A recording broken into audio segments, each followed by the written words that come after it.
Okay, hello and welcome. This is kind of me testing this out, getting a sense of what it means to stream. I got two videos for you. The first is the Great Simplification film on energy, environment, and our future. And then secondarily, I have me playing a little bit of Powerline.io. If you're unfamiliar with Powerline, it's this IO game where you can swim a little bit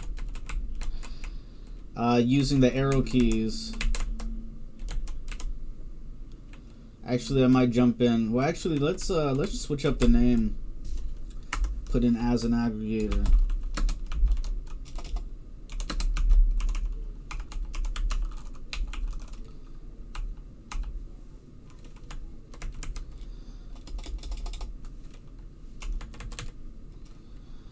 As an ag.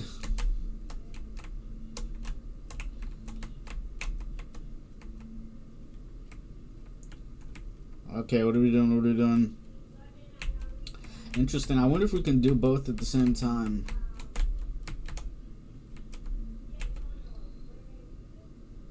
What's going on with the map?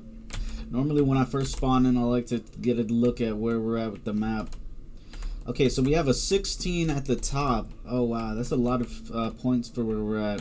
Here, let's short this out. And let's figure out how many people are in the lobby. Oh, only about 16 people in the lobby? Let's see if we can pluck the... Let's see if we can pluck off the king for a second.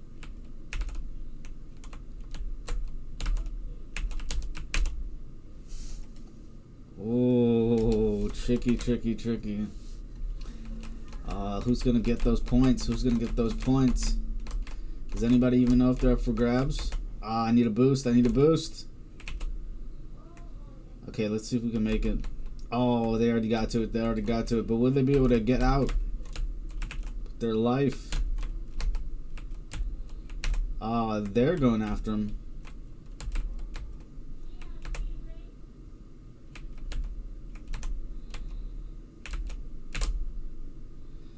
Okay, let's see. I don't know if we'll be able to get out. Ooh, that was quick. Okay, oh, the one's tracking me.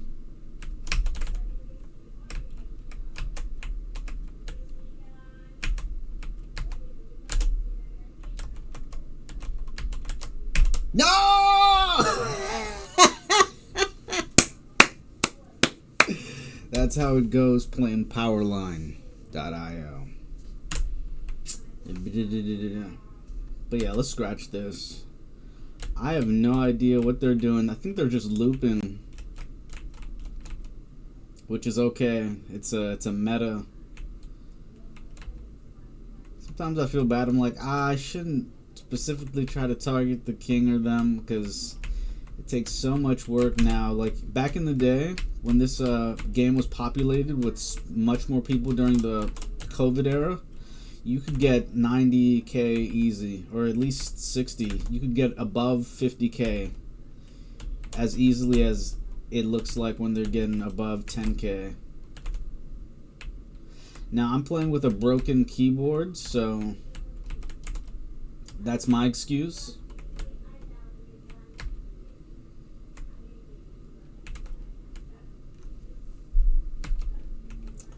Oh, they boxed me in. But I wonder what they're doing up here. I wonder if I'm just gonna sit here and just... Okay, now this would be a cool time to be like... Oh, wait. I was gonna be like, yo, could I put on something interesting? In terms of content? But I don't think I figured out how to multi-stream content in context. Oh, let's just try to gather some points.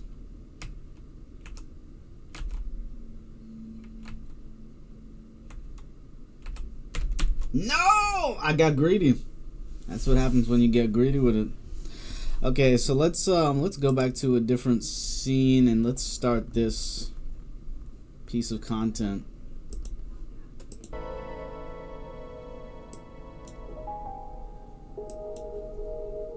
The Great Simplification. The world to come will be different from our expectations. The arc of human history informs the trajectory of our future. We need to know who we are and how we got here. The ecology, biology, and physics. To know which paths remain open to us and which lead to dead ends. 4.5 billion years ago, stardust coalesced to form a planet. 1 billion years later, simple life emerged.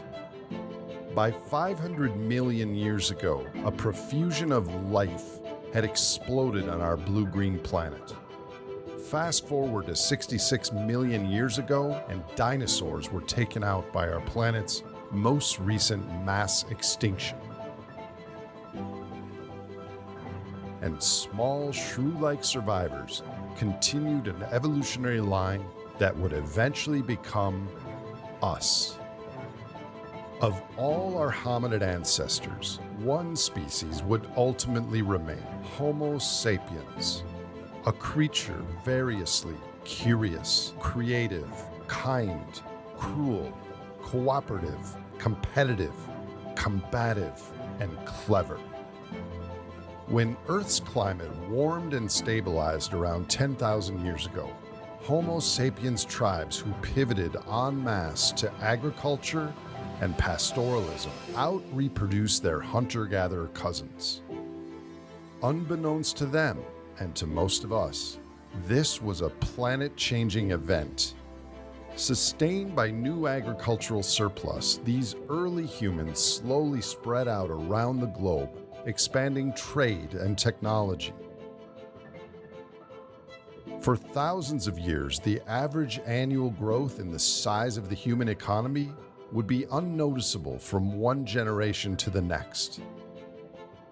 By the 16th century, however, more complex social organization and advanced navigational technology kick-started a unique period in human history.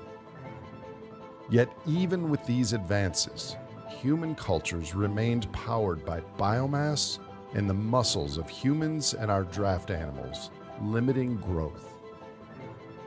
Until, in the early 19th century, 10,000 years after the agricultural revolution. Okay, so let's take that and let's rewrite that. 10,000 years after, thousands of globe, expanding trade and technology.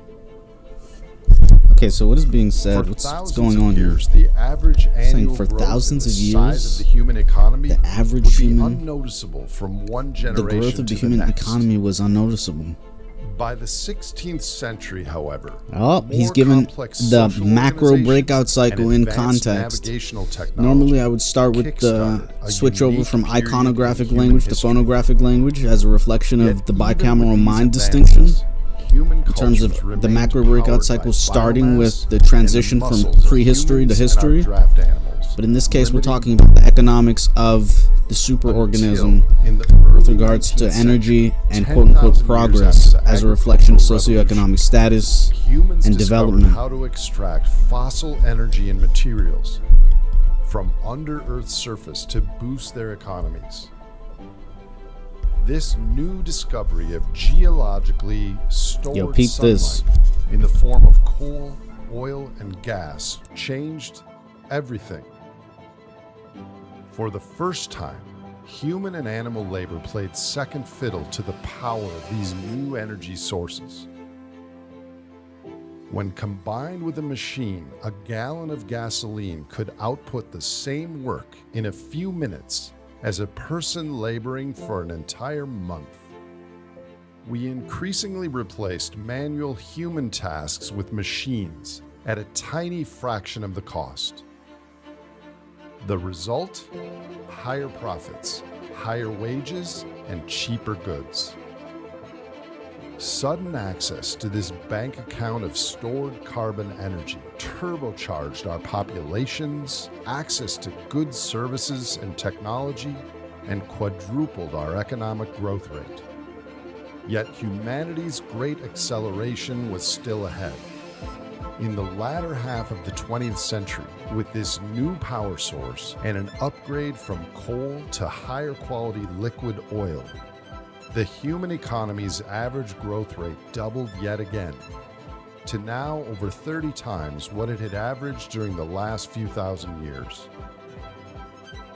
Compared to a global labor force of around 5 billion real humans, the machines and work powered by access to buried carbon energy added the equivalent power of 500 billion human workers.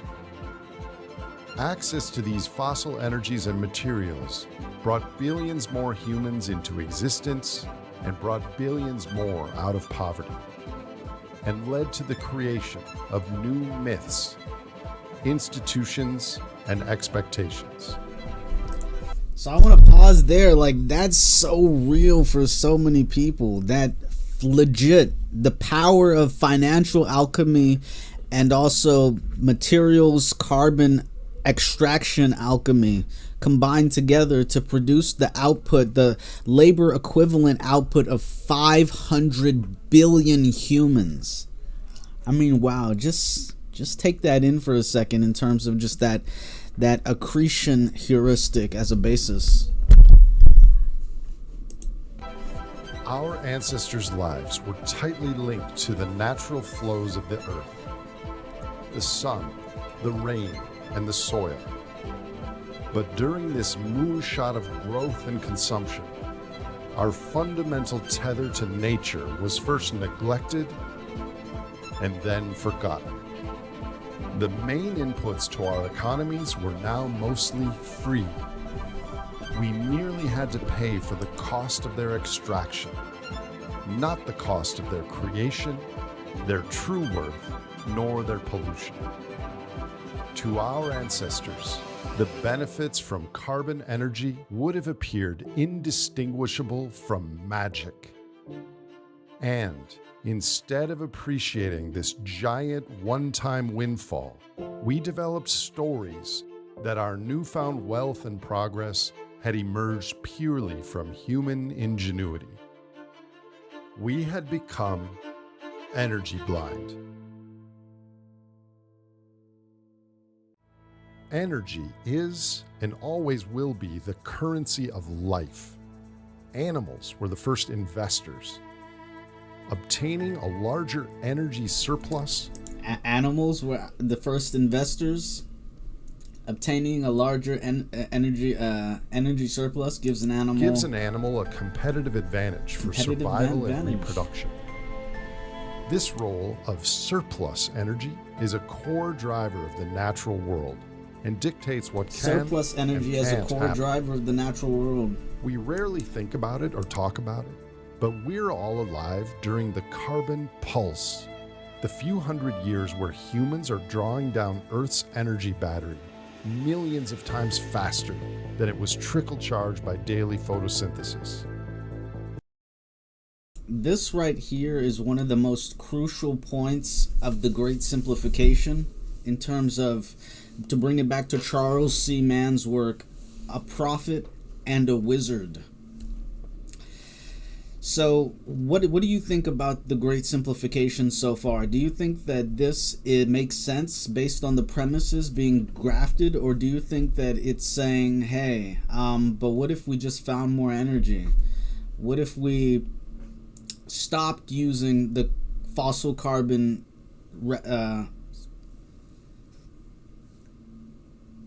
what is it called, like the fossil carbon storage, fossil carbon, just what it took to be created via photosynthesis, and then to now just be used faster than it was taken to trickle charge. Fossil hydrocarbons at a vast scale have enormously increased the surplus energy available to human economies. Pulses, by definition, don't last forever. High-quality ores and energy deposits are now mostly things of the past. Plenty remains, but it's of lower quality and both more costly and ecologically destructive to extract. In nature, there are countless examples where energy exists, but the effort to obtain it is so large that the meal is effectively off the menu. In our lifetimes, society will have to redirect increasing amounts of our energy surplus towards obtaining the surplus itself, leaving less affordable energy to support many of our current economic activities.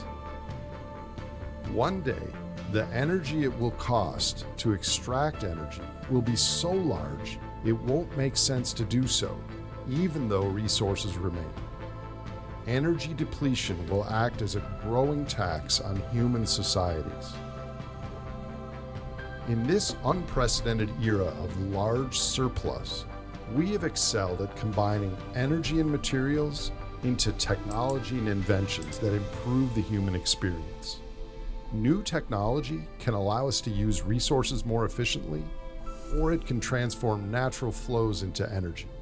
But mostly, technology just creates new ways for humans to consume and builds higher future requirements for energy and materials. Things that are more complex require more energy. When we add nodes to a supply chain, each connection requires energy to maintain.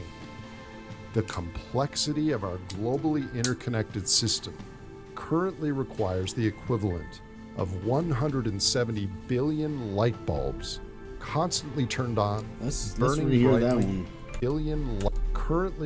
The complexity of our globally interconnected system currently requires the equivalent of 170 billion light bulbs constantly turned on, burning brightly, powered by the carbon pulse. Even rebuild. Okay, so let's pause and really think about what has been said so far. So they went in and they talked about evolution, who we were up to this point, and what did it take for us to get to this point. Hey, we were just chilling, the macro-breakout cycle unfolded, and then we have the progress narrative around the 16th century plus, but that was coinciding with financial alchemy as well as hydrocarbons, fossilized hydrocarbons being extracted out of the earth. Okay, we're at 1913. Oh, no, that's for next. Okay, yeah, turn off autoplay. As a side note, as an aggregator, that's crazy for me. Autoplay has not been on ever, but at least since 2017. Okay, the evolution. Okay, let's re-rack this. At a tiny fraction of the cost. Discovery of geological and human history. Yet even with these advances, human cultures remained powered by biomass and the muscles of humans and our draft animals, limiting growth.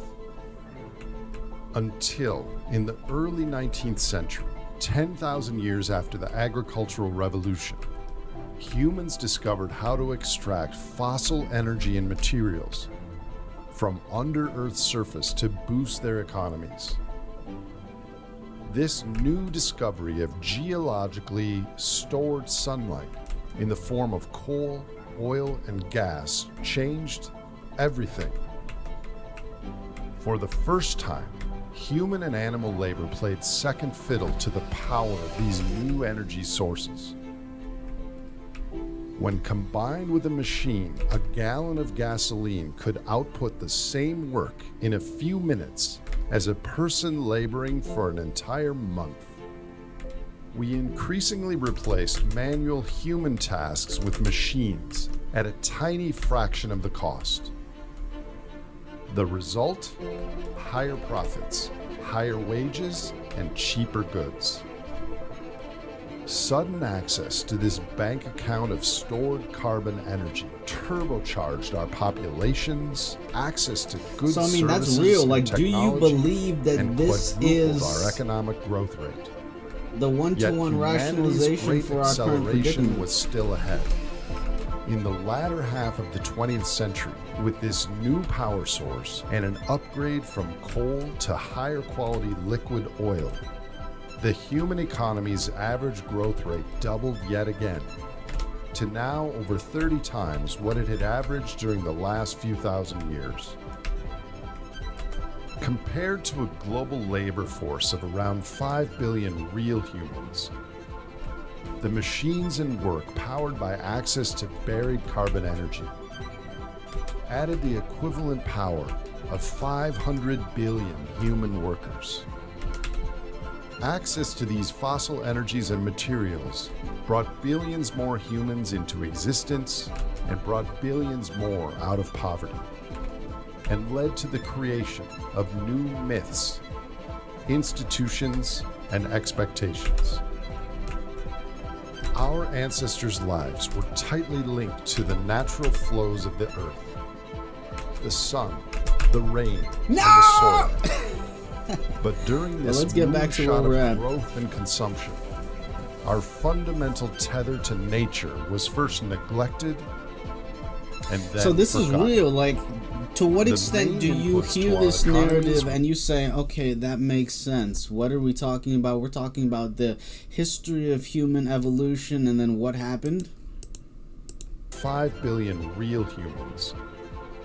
This new power source and an upgrade from coal to higher quality liquid oil, the human economy's average growth rate doubled yet again, to now over 30 times what it had averaged during the last few thousand years. Compared to a global labor force of around 5 billion real humans, the machines and work powered by access to buried carbon energy added the equivalent power of 500 billion human workers. Access to these fossil energies and materials brought billions more humans into existence and brought billions more out of poverty, and led to the creation of new myths, institutions, and expectations. Our ancestors' lives were tightly linked to the natural flows of the earth, the sun, the rain, and the soil. But during this moonshot of growth and consumption, our fundamental tether to nature was first neglected and then forgotten. Broken? The main Was it broken? inputs to our economies were now mostly free. We merely had to pay for the cost of their extraction, not the cost of their creation, their true worth, nor their pollution. To our ancestors, the benefits from carbon energy would have appeared indistinguishable from magic.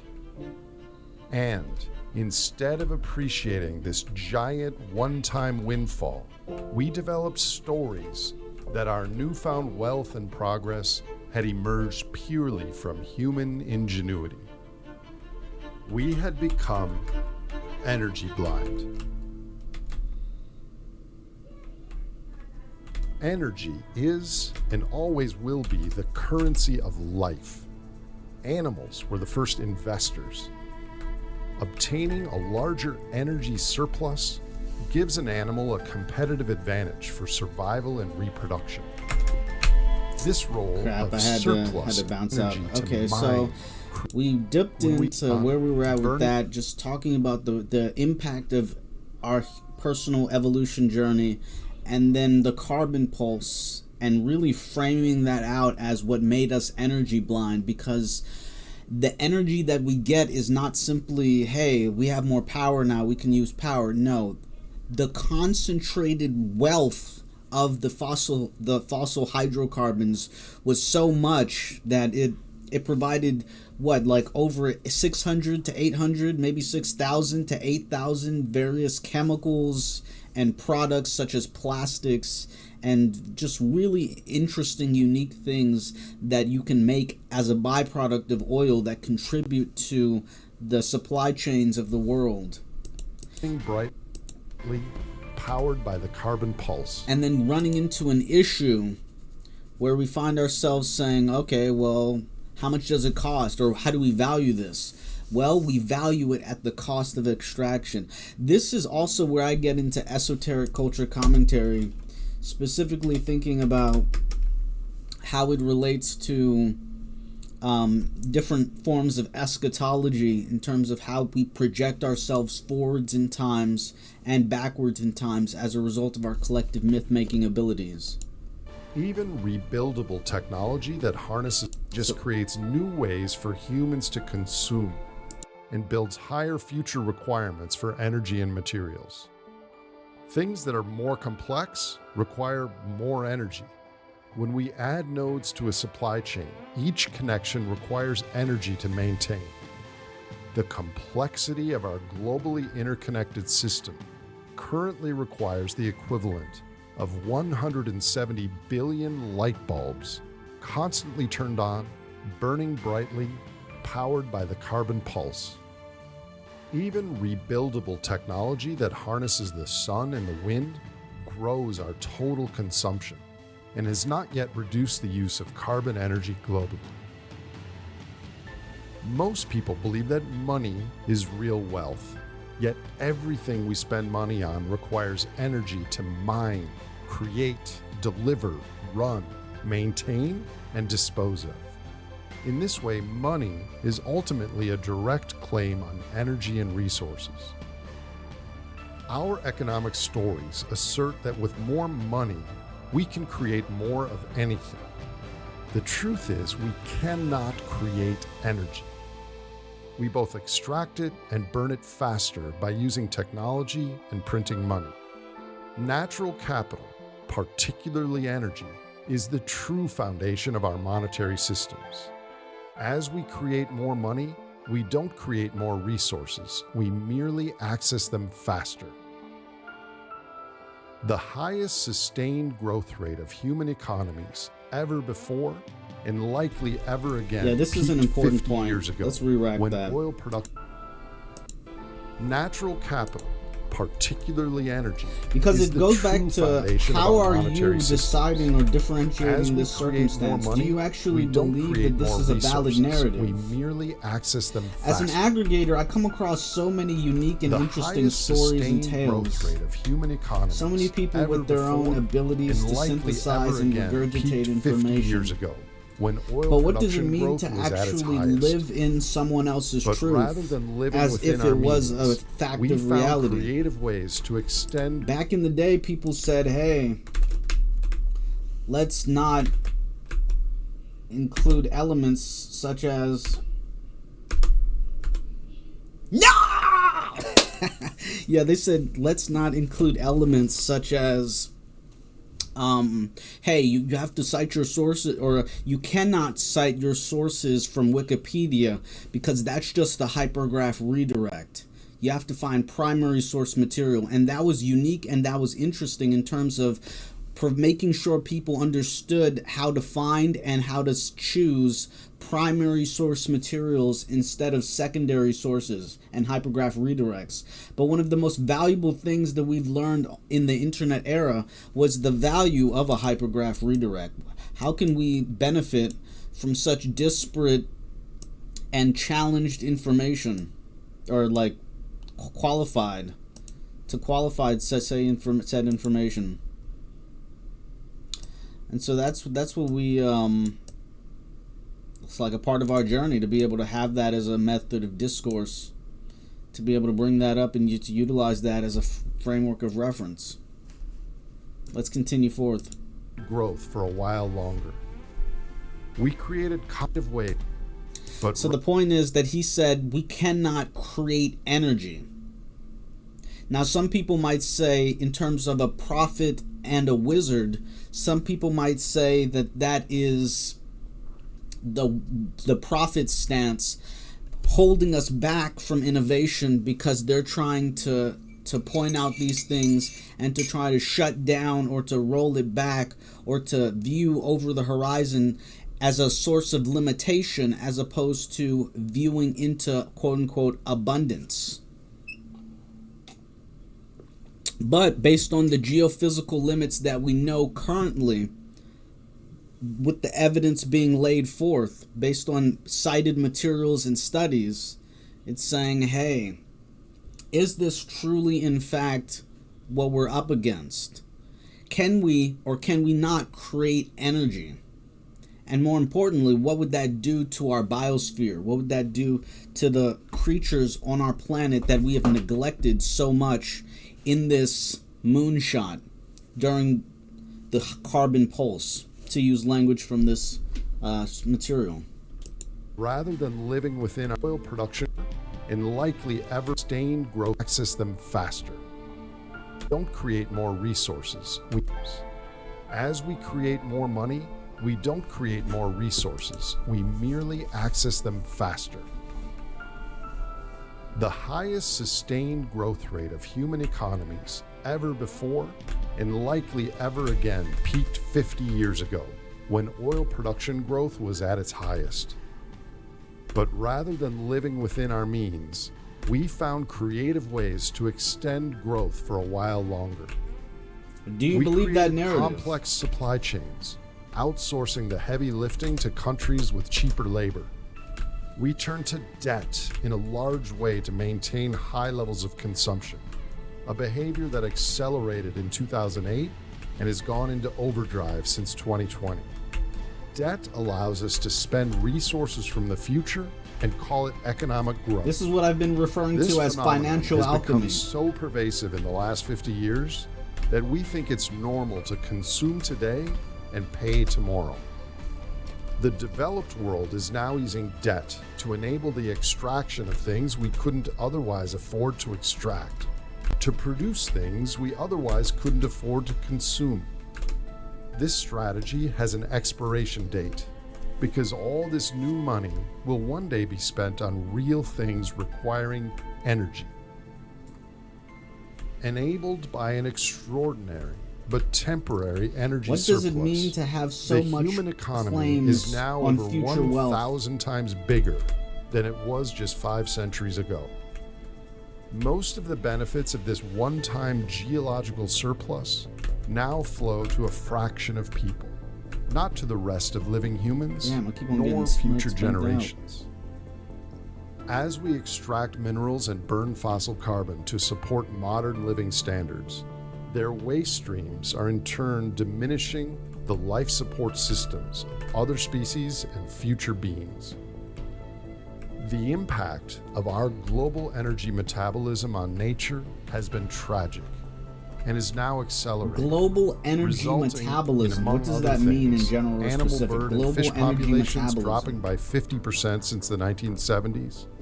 Plastic now weighing more than all animals on land and in the sea. And a child born today being expected to outlive Earth's coral reefs. As a culture, we have recently, but almost entirely, financialized the human experience. Not only have we parsed the rich fabric of human life into a single monetary marker, the rich fabric of human life becoming financialized. I have a playlist called Financialization. The price of money is wrong because we grow it with a keystroke, with no tether to finite natural let's dip capital. into that. Where is my financialization quick pick?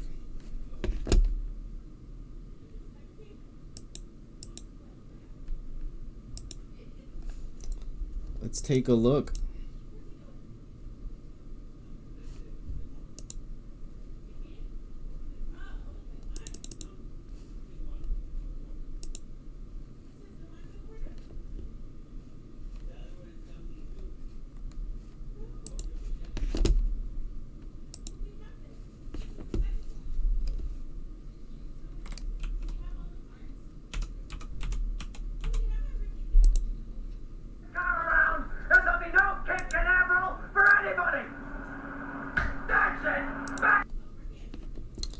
Okay, so this is sorted by date added oldest. Let's change that to date added newest. Actually, let's see what it's like. Okay, date added newest. Date published newest.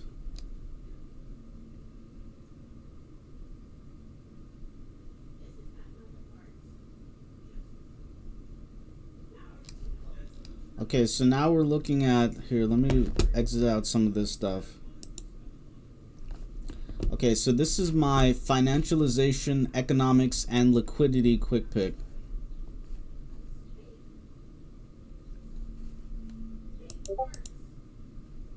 It's a dynamic playlist, normally sorted by date added oldest, but we might update this by the time that you see it. So now I'm going to scroll through, sorting by date added oldest.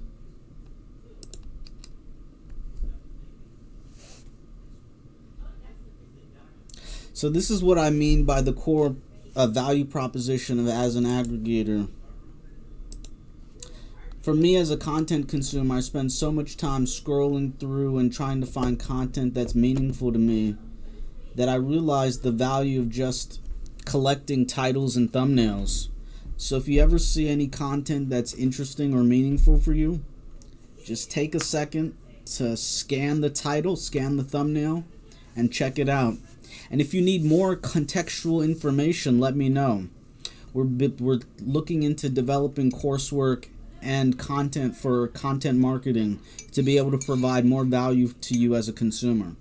And that includes title and thumbnail analysis as well as channel analysis, so that you can say, well, what is my intent going in when I see, when I see a video with a specific number of views, with a specific number of a specific duration in terms of how long the video is and how long it's been since the video has been published.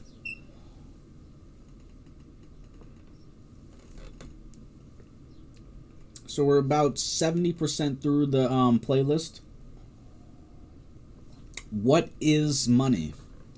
Financialization, economics, and liquidity. What is wealth? What is gamma? That derivative playlist is crucial. It's clutch in order to understand the depth of financialization.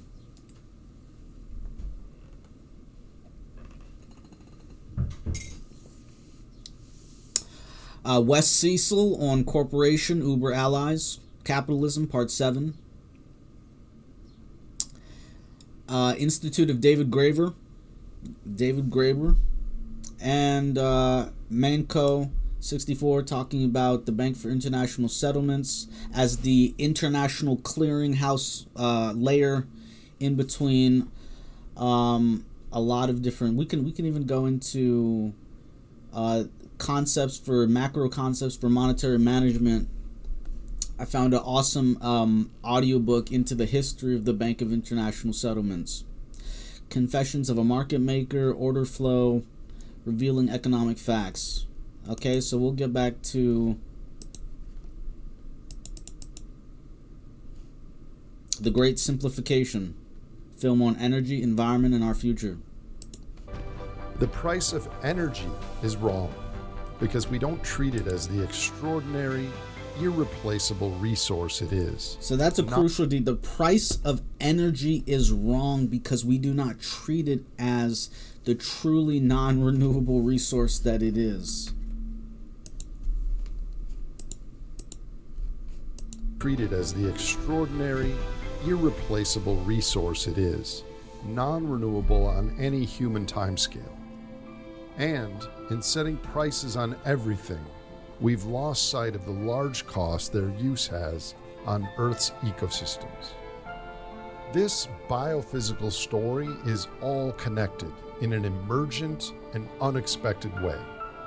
As the carbon pulse boosted our economies, our institutions and governments self-organized around expectations of growth. Now, 8 billion members of a social species collectively seek profits, which are linked to energy, which is linked to fossil hydrocarbons and minerals. Growth, as measured by increases in GDP, is now required for stability.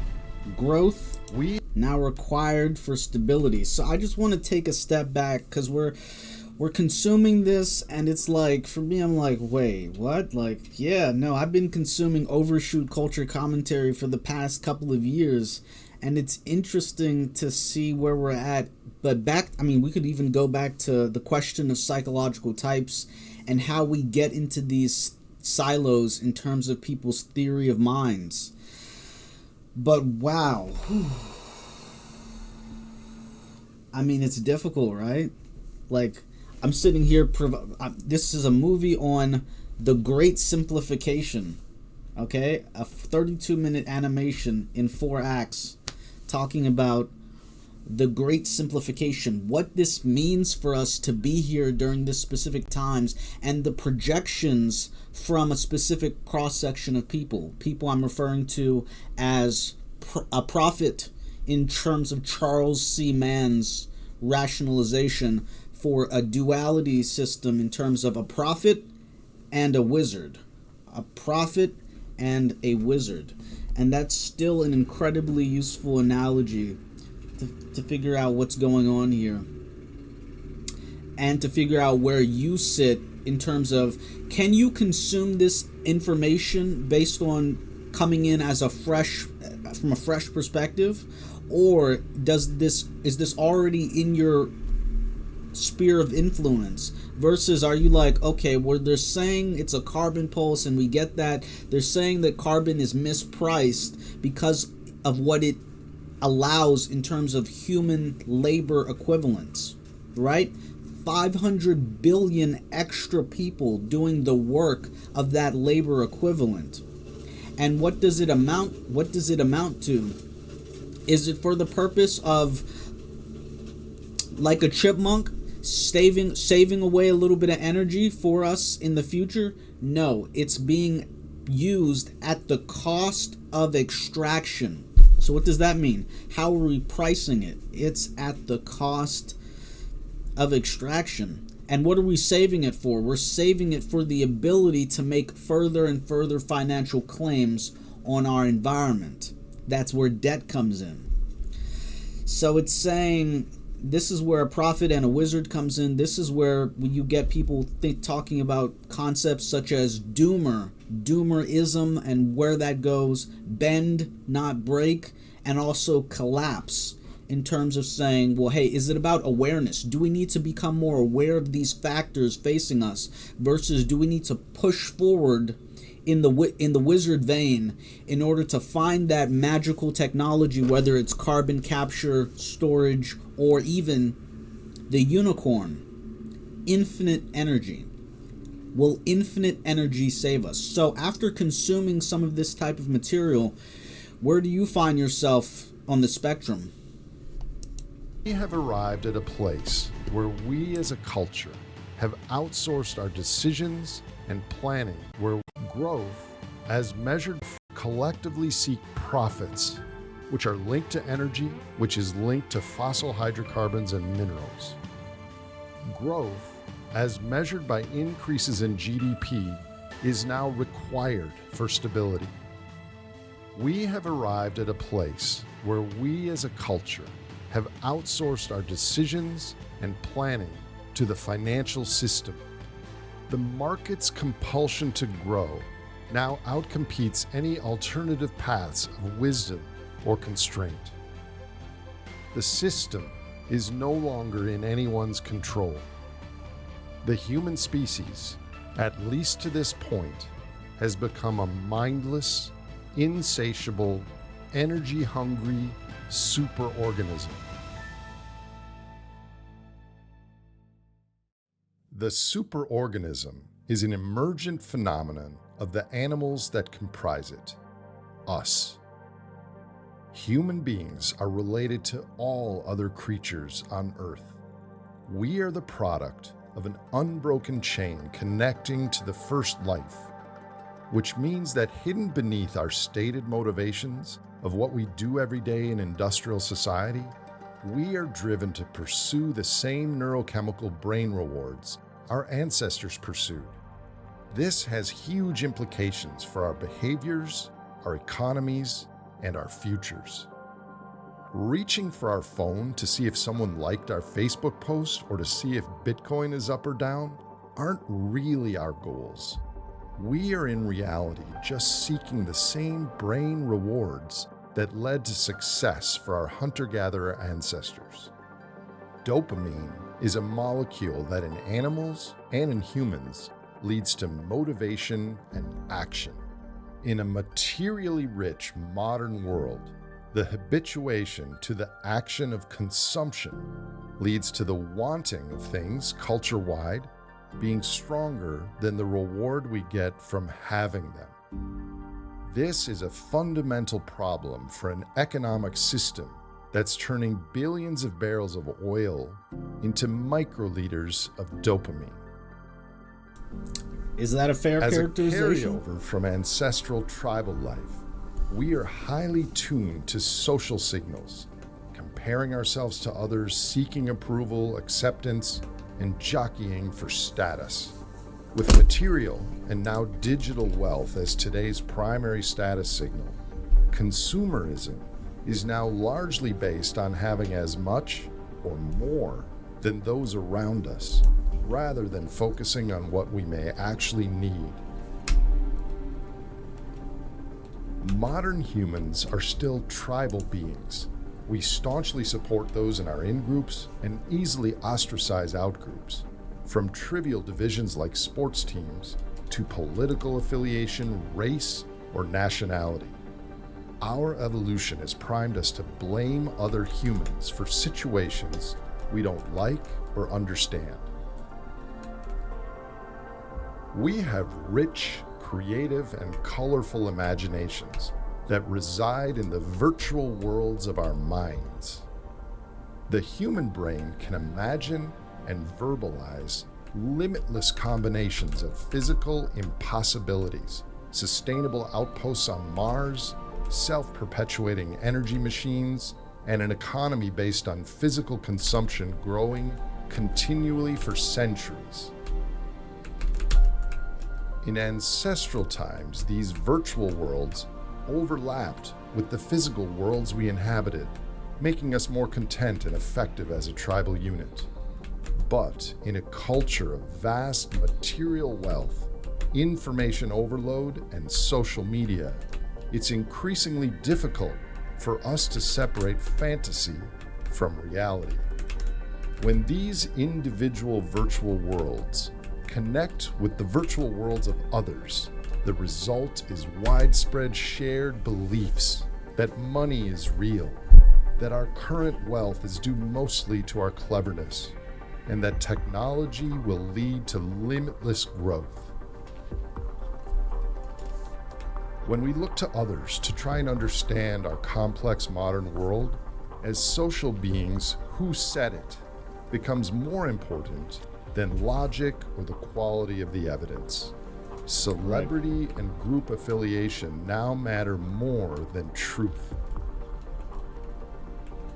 Our Stone Age brains are no match for the social media algorithms that now constantly hijack our attention.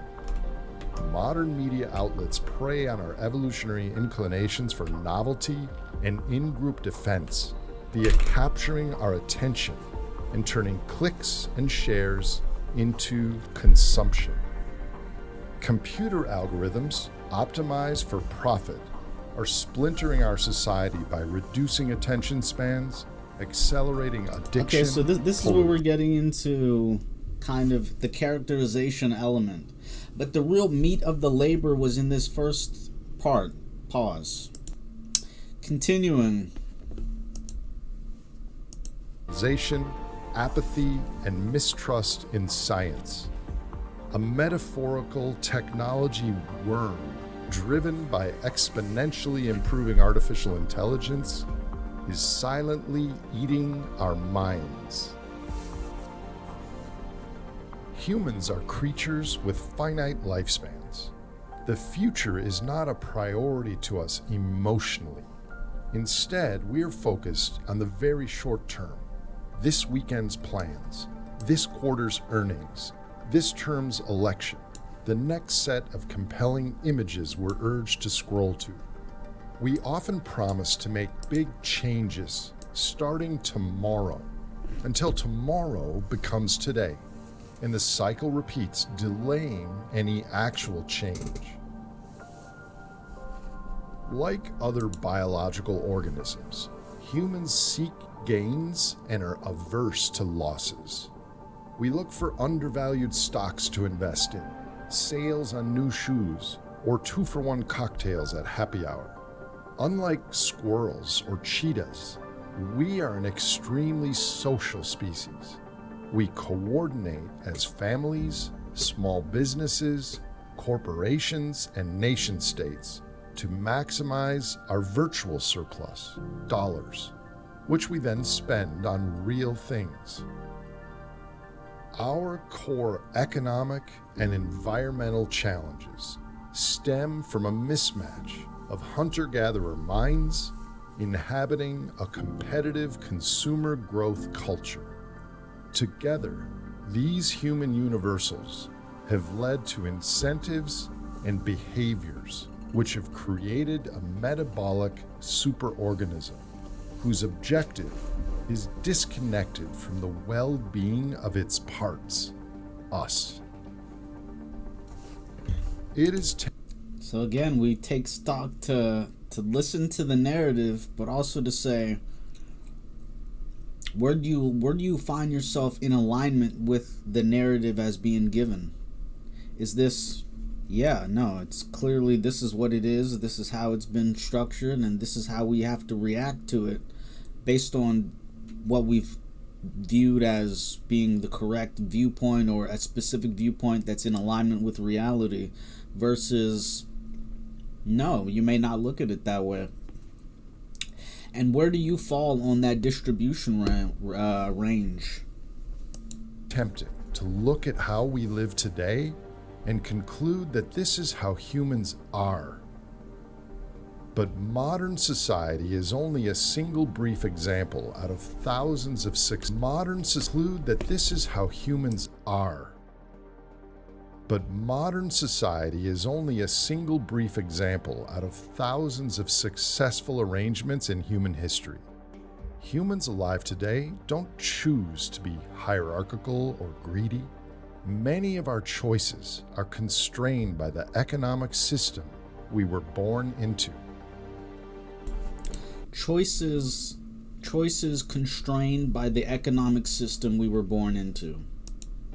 Our current high consumption, high inequality, high technological distraction, and low levels of daily human connection are a direct product of the carbon pulse. Though human brains don't change quickly, under the right circumstances, our behaviors and cultural norms can move at lightning speed. Our species is incredibly adaptive when we're challenged. The way we've been living is an anomaly, but we take it for granted because as individuals, it's all we've ever known. Going forward, a lifestyle adapted to lower energy use will reconnect our virtual and physical worlds. By necessity, our lives will become less global, more interpersonally engaged, and more tethered to natural flows. As a species, a global superorganism is not our destiny. Who we are has brought us to this precipice. Who we are capable of becoming as individuals and as a society will be the question of our time.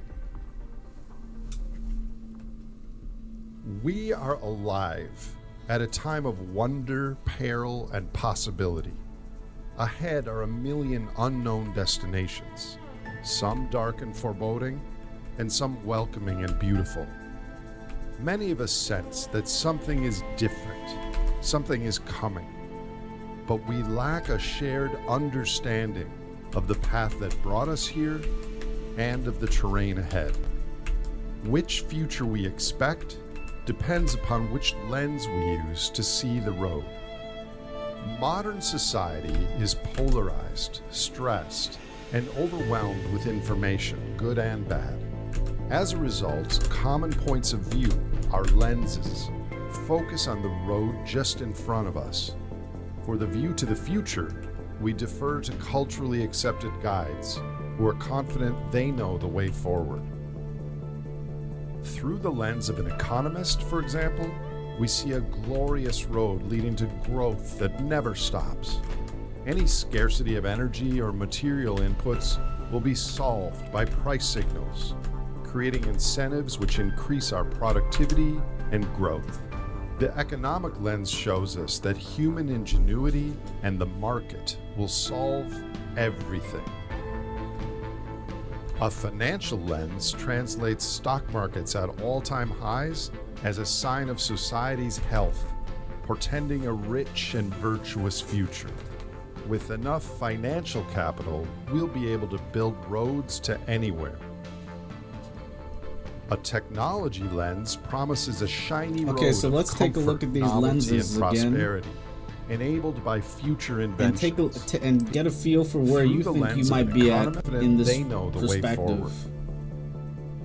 Through the lens of an economist, for example, we see a glorious road leading to growth that never stops. Through the lens of an Any economist, scarcity of energy or material inputs will be solved by price signals, creating incentives which increase our productivity and growth. The economic lens shows us that human ingenuity and the market will solve everything. A different financial lens, lens translates economics stock markets versus at financial. all-time highs as a sign of society's health, portending a rich and virtuous future.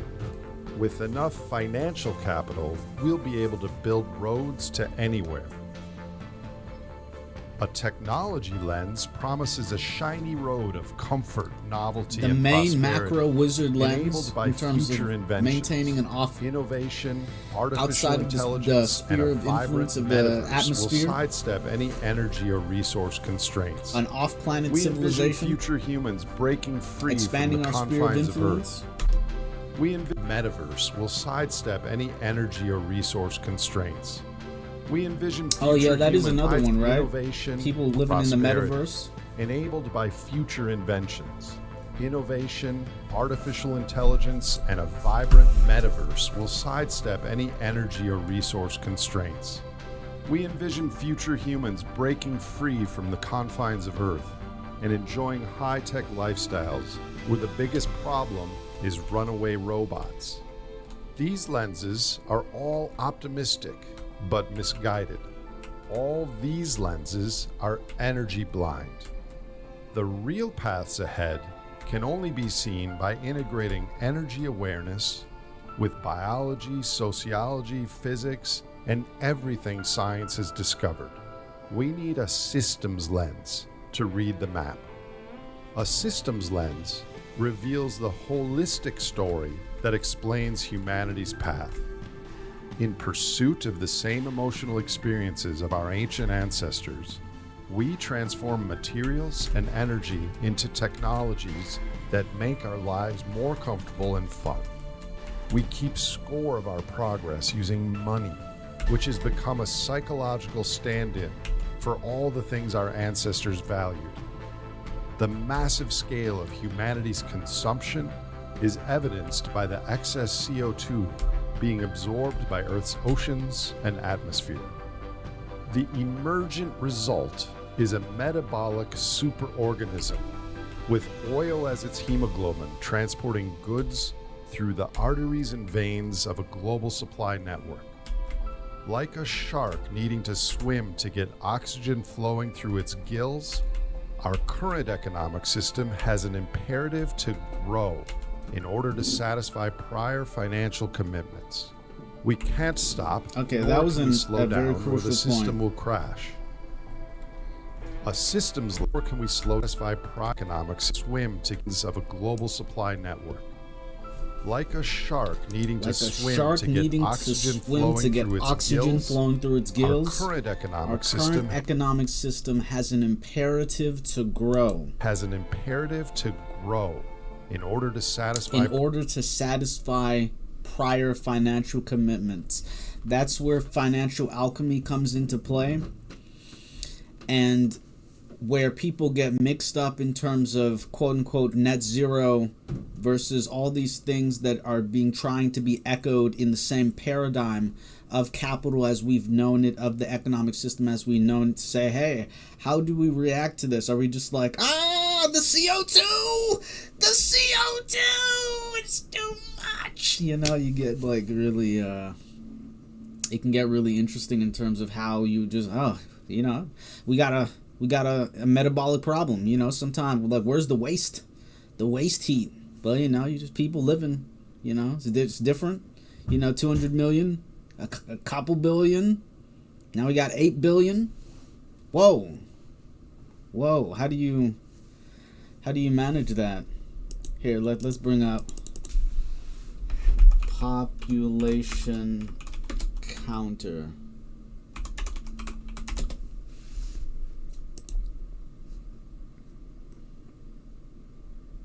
Current population 8,224,000,000.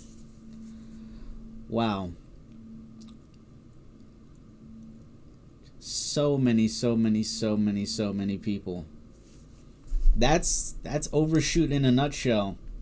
But we are gonna actually watch Overshoot in a nutshell from Michael Dowd.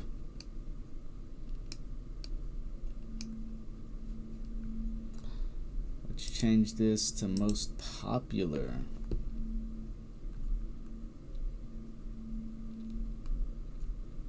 I keep on scrolling because I want to make sure that the title isn't cut off, but it's pretty good. Okay.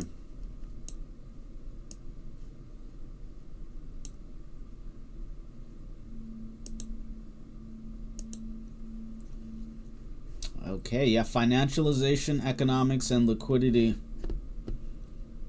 Check it out if you're interested.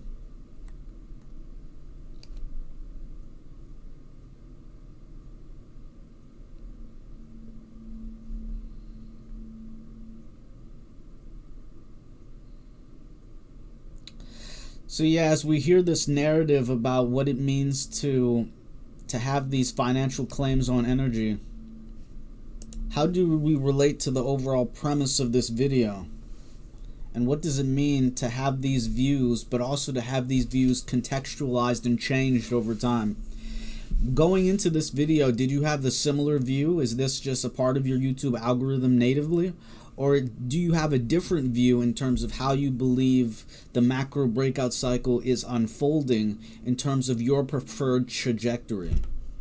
Because this specific claim needing to swim means of a global supply is a network. Very crucial part Like related to how our current economic system is works and is ordered. Gills, our current economic system has an imperative to grow in order to satisfy prior financial commitments.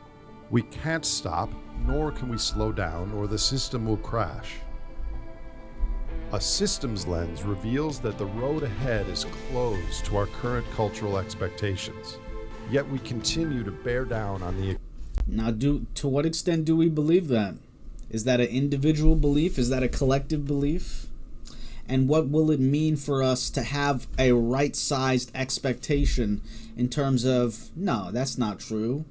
There are, you know, miracles over the horizon which will lead us to a path of abundance versus any other given rationalization based on what we know, right? Because there's always room for externalities, both positive, negative, and neutral. But where do you sit in terms of your framework of reference with regard to the case that has just been laid forth? Accelerator. Wearing systems lenses removes the blind spots created by any single issue lens.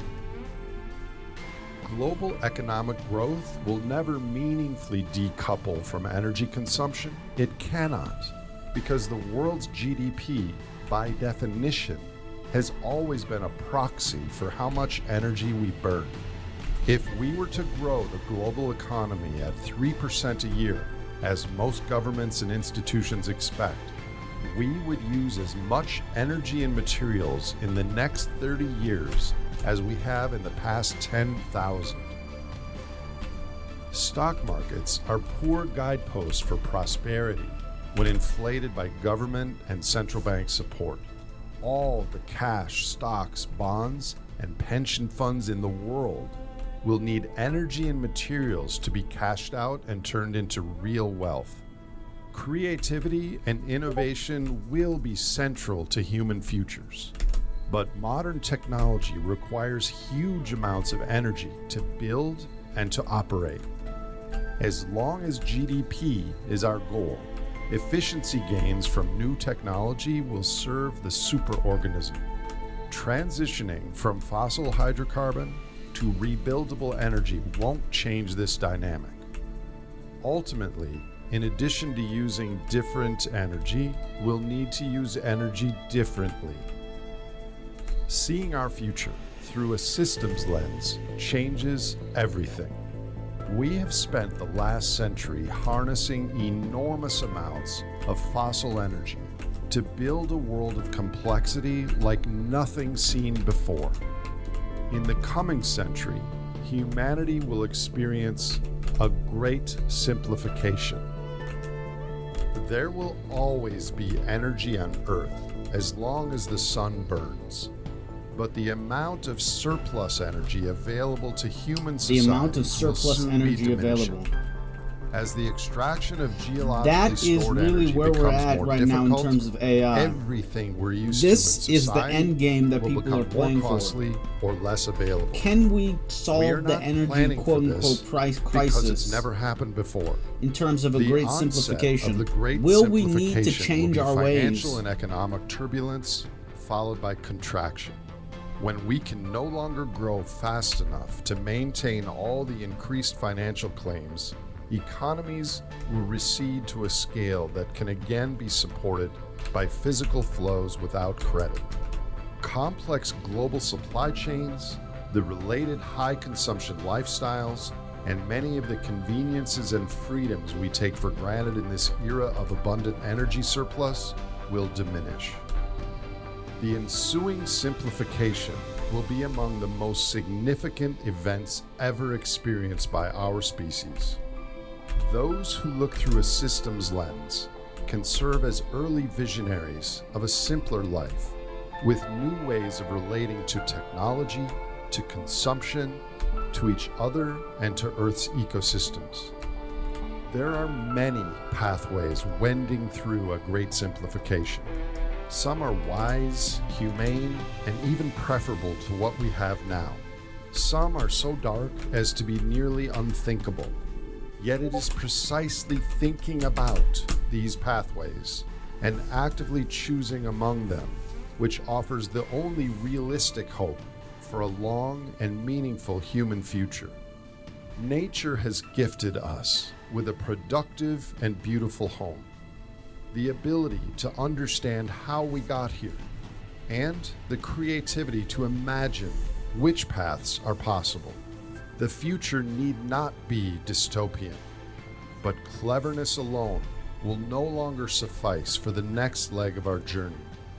We will need imagination, foresight, empathy, and above all, wisdom to navigate the path to the future that is arriving.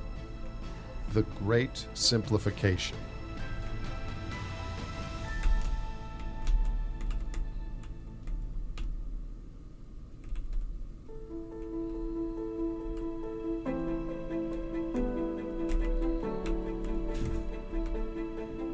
So that was The Great Simplification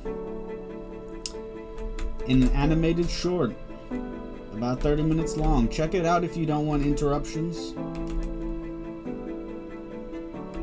And I guess this might go into overshoot culture commentary. The next video on our list to consume will be probably Overshoot in a Nutshell from Michael Dowd.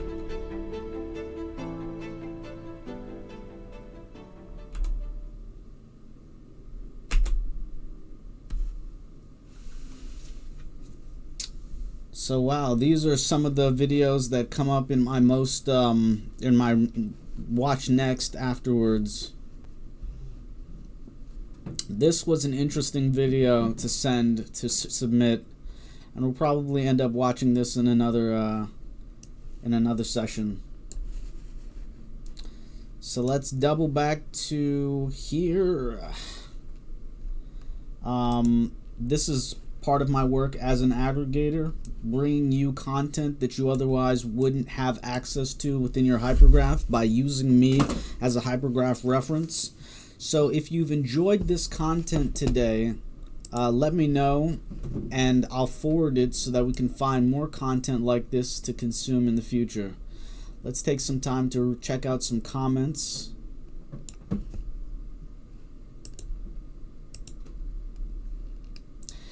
Can friends meeting show this excellent video?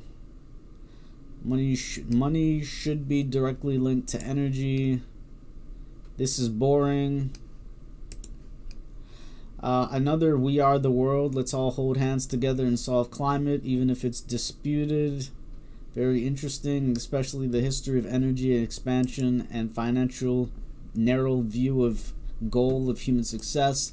I imagine that motivating your audience to learn more and participate in the exchange of broader view of success could be increased by adding examples of real people who are successfully walking down this new broader path. I'd be glad to assist with creating French transcripts. Shivers, tears, hope. This fuels profound purposefulness and inspiration. May it translate to action. Thank you, Nate, and to your team. A climate remediation suggestion to reduce global warming and reduce ocean acidification. There's a lot of discussion and no full agreement on global warming, whether it really exists.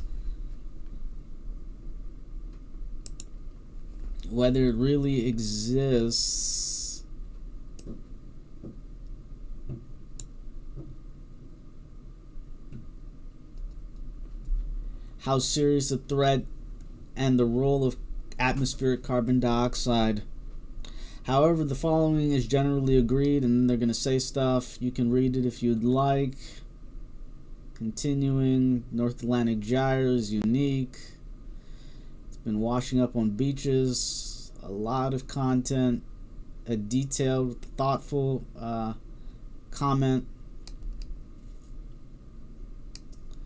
There are several Facebook entities keeping track from the current. It would carry sea acidification, sargassum.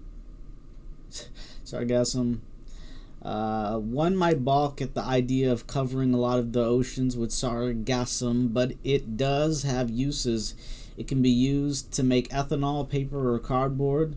Someone in the Caribbean is making construction bricks from it, and others are feeding it to goats. If there appears to be some benefits from Pacific sargassum,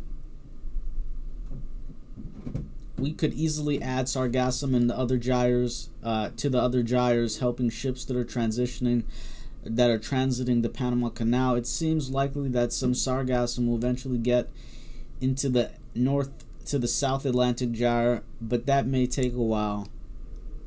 Interesting. This is the adult version of the Lorax. Fascinating. Okay, so just a little bit of culture commentary. Billions of barrels of oils into microliters of dopamine. Nothing describes our predicament more effectively than this line. Everything. Yeah, wow. Thank you. Everything was created by capital G. I think in terms of God, they're referring to monotheism. He made us in his, a gendered version in English, image. Just saying. Thank you for 30 minutes of exposition. Glad you finally got to the thesis around to the last 2 minutes. So, like, what are the solutions? I was kind of bored by this whole video. It was just like information dumping. I think that was the point. These purely speculative origin stories presented as fact are getting tiresome. It's nothing more than modern myth. Ooh, tricky, tricky, tricky. I wonder what their myth is. But we have AI quantum computers that can 3D print private space colonies on Mars and mine asteroids. All is well, surely. Kyrgyzstan ain't got nothing on this. I felt the same when I read Immoderate Greatness as watching this outstanding film, truly humbling and brilliant. My whole life I wondered why I never fit into the complex, demanding life that is consumer capitalism. This ties all the trivial issues that we busy ourselves with in a daily basis into a single thread. It's all connected, everything we think and do with the rest of the whole of creation, remembering that responding appropriately to its implications is the only way to move through to a future that includes our species. In my mind, everyone needs a god, so I have chosen Gaia. That was lowercase g in God, uppercase G in Gaia. So maybe there's a distinction between a specific entity instantiation and a projection of monotheism. Permaculture is the system planning that adheres most to her needs, in my opinion. So we have gendered conflagrations in English. I wonder if that's just an English thing or if that extends to multiple language when they think of deification. And as I would call prime creator, to use specific types of jargon. Can all of us in the comments thread build a more beautiful world together? I think we can. Imagine what that might be. I'm grateful for this video. Smart people are oppressed by dumb people with guns. Next comment. This needs to be seen by every human being alive today.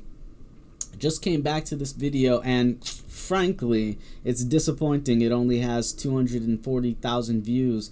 How do we get this message across to millions of people? We make a new video. Maybe we need to organize film screenings of this short film within our communities everywhere we can. There are quite a few points of contrary contention for debate on your views. Global warming will supercharge the simplification. Hopefully a few groups of humans can survive. There will always be energy on Earth, but life depends on topsoil and liquid water. We will surely need wisdom to stop what we're doing. Great film. Thank you for making it. Okay. So that just gets into where I'm going to leave off in this culture commentary narrative. I hope you've enjoyed. I hope you've had some interesting takeaways. And we'll leave this off speaking about environmental culture commentary.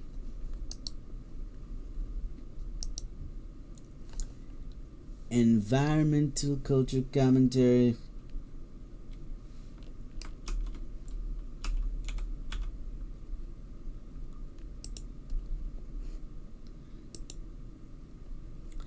Environmental culture commentary. Quick pick. So this is currently sorted by most popular. We might switch this around for other people. Date published, newest.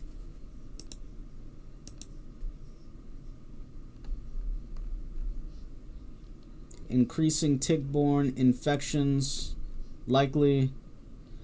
When will we go over 2 degrees Celsius and Hansen's cloud update?